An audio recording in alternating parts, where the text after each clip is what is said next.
Hi, this is Elizabeth, one of the co-hosts of Beauties and Headcanons. Thanks for listening to the following broadcast on Public House Media. This is Dr. Mariah White, host of Your Life Matters, here on Public House Media. Thanks for listening to the following broadcast on Public House Media. Once you are done with this episode, I hope you'll come check out my show, Your Life Matters, where we talk about dreaming big and dreaming bold to reach your wildest dreams in both your health and your happiness. A new show comes out every single Tuesday. Don't forget to subscribe on iTunes so you'll never miss an episode of Your Life Matters. Thanks again for checking out the following broadcast on Public House Media.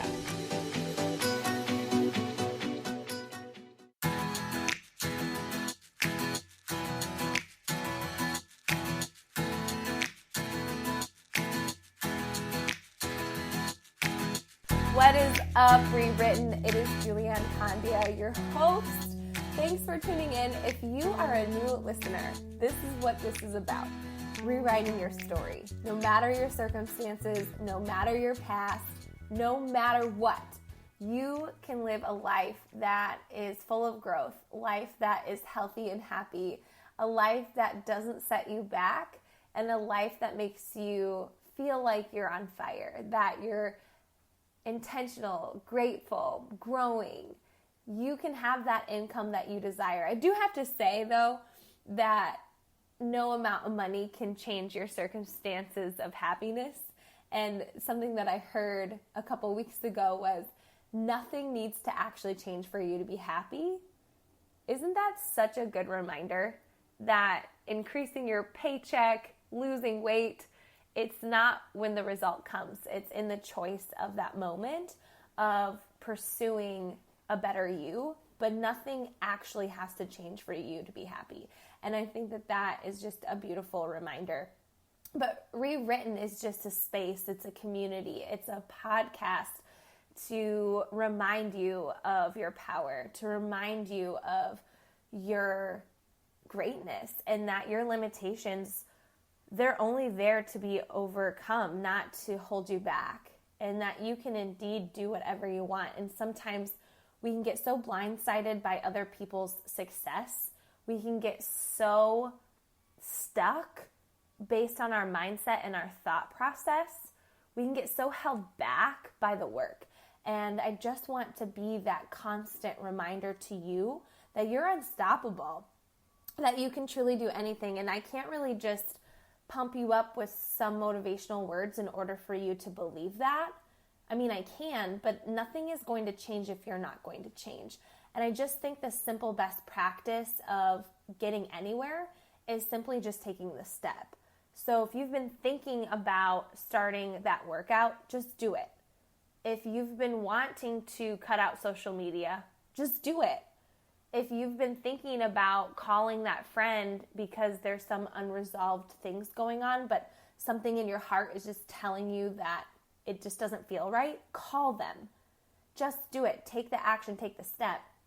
But I think we can also get so let down by unmet expectations.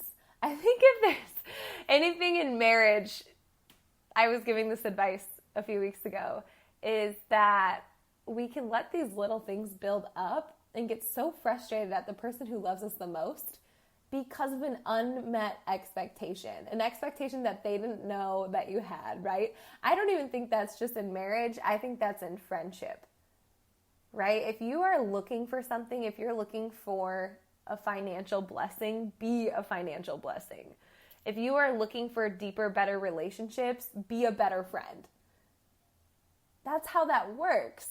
We can't just expect things to change based on other people.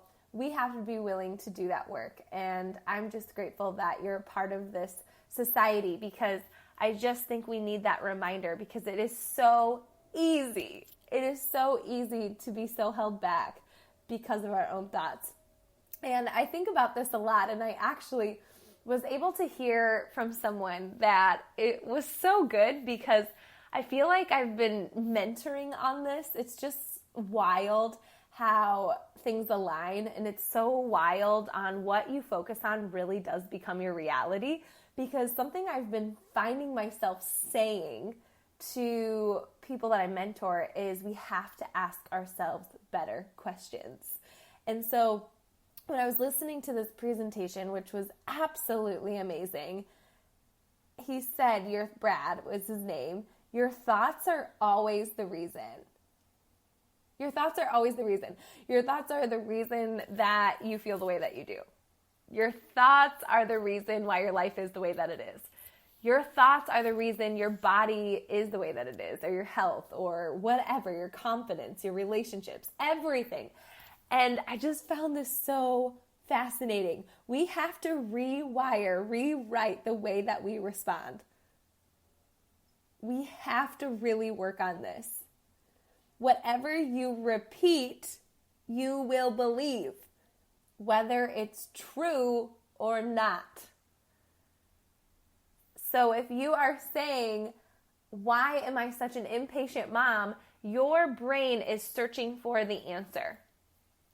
Why am I always going to be in debt? Your brain is always going to find the answer for you. And it's just going to validate that. We have got to ask ourselves better questions. Why am I an energetic mom? Why am I a really patient wife? And your brain will search for the answer of how you became a patient wife that day. Why do I love working out versus why is working out always a struggle? Your brain is always looking for the answer. So for me, do I always want to work out? No. But I ask myself better questions. How do you always feel when you work out? So powerful, so good, so strong, healthy, happier. So guess what? It makes me want to work out. How has God blessed me lately? My brain is searching for the answer, and then therefore I get the answer. Whatever you repeat in your head or out loud, you will believe whether it's true or not. And I also think, I remember one time one of my friends saying, when you are bashing yourself and you're looking in the mirror, what pronoun are you using? I was like, well, what do you mean? Are you saying I'm a failure, or in your head are you saying you are a failure? Don't you think that's interesting that you wouldn't use the pronoun I, but instead you're using you? So I've actually done that, and I just think that that is just proof that Satan is real. He's saying you, because a lot of times when I'm feeling in a funk or feeling whatever, if I'm looking in the mirror or I'm thinking, I'll just say, why are you just such an impatient wife? Instead of saying, why am I? Why are you such an impatient wife? And I just find that so fascinating because I definitely use the word you when I am negatively thinking about myself. And if you are speaking in first person, you would be saying I. So there is trickery, false stuff happening in your head, and we have to be able to catch it. I don't know if that is the case for you, but that is the case for me, is that I tend to, when I am asking myself a horrible question, I use you. And that is telling me that repetition, there is an enemy against me, and that repetition has gotten so far up in my head that I need to start catching it. I need to ask myself better questions. You have to believe that you are enough before it happens. And I think sometimes we think we have to be at the destination. I talk about this all the time. It's not about the weight loss. I've lost 35 pounds. Nothing changed in my happiness other than how proud I was that I showed up every day, because it became less about that number and more about how I started to have more confidence. And that to me was irreplaceable. That was worth the journey, right? So you have to believe that you are enough before it happens, whether that's having more money, whether that's feeling like a leader, or whatever goals that you have to truly believe that you are enough before it happens. Because if you do not, it won't happen. Better questions will change your life, and I really do believe that. We all have that whisper in our head, and then that process of asking questions. Brad, as he was going through this, I'm sure you've played this before, where someone says, take a minute and look for all the things in the room that are red. And so you're counting, right? 39 things that are red. And then right after that, someone will say, well, how many blue things were there? And you don't know because you weren't focused on it. You were focused on all the red things. And so this is the next step that I've never had someone do with that practice, because I've done that a couple of times. When he said, look for all of the blue things, I did it. I counted all of the blue things. This is what fascinated me about that. First and foremost, he just described red as doubt, not enough, stuck, pain. Because when you're focused on your pain, you are looking for pain. When you are frustrated by your financial situation, all you're going to see is your frustration with your financial situation. All the bills that aren't paid, all the debt that you're accumulating. Like, your brain is just going to search for that, right? So he related the blue to all the good. It's all your goals. It's all your health. It's all the people in your life. It's all the blessings. It's all the gratitude. Because we default so easily to the negative. I see this often. And I feel like, too, things and situations that I've been through or I've experienced, other people are experiencing and going through, but their mindset is so different about it. Even pregnancy. I feel like I have a decently awesome mindset with it versus so many other people don't. And it's not because my walk is easier. It's just because of what I'm choosing to focus on. We have got to condition our minds to focus. Because at the end of the day, your brain doesn't care how you feel. It's just searching for the answers. So look for what you want. If you're asking yourself, why am I not enough? Your brain is asking limited questions that are only going to feel of defeat. Ask more empowering questions. Isn't that amazing? You won't even notice if you're focused on the wrong thing when you are asking yourself empowering questions. Dominate your beliefs, and then your dominant beliefs determine whether you hit your goals or not. Why is it so easy for me to work out in the morning? Fill your mind with what you want. He said, live in the blue questions. Flip it to the empowering. Why am I so kind to myself? Why am I so worthy of this? Why is my life such a blessing? Why is my marriage so beautiful? You will find the right answers.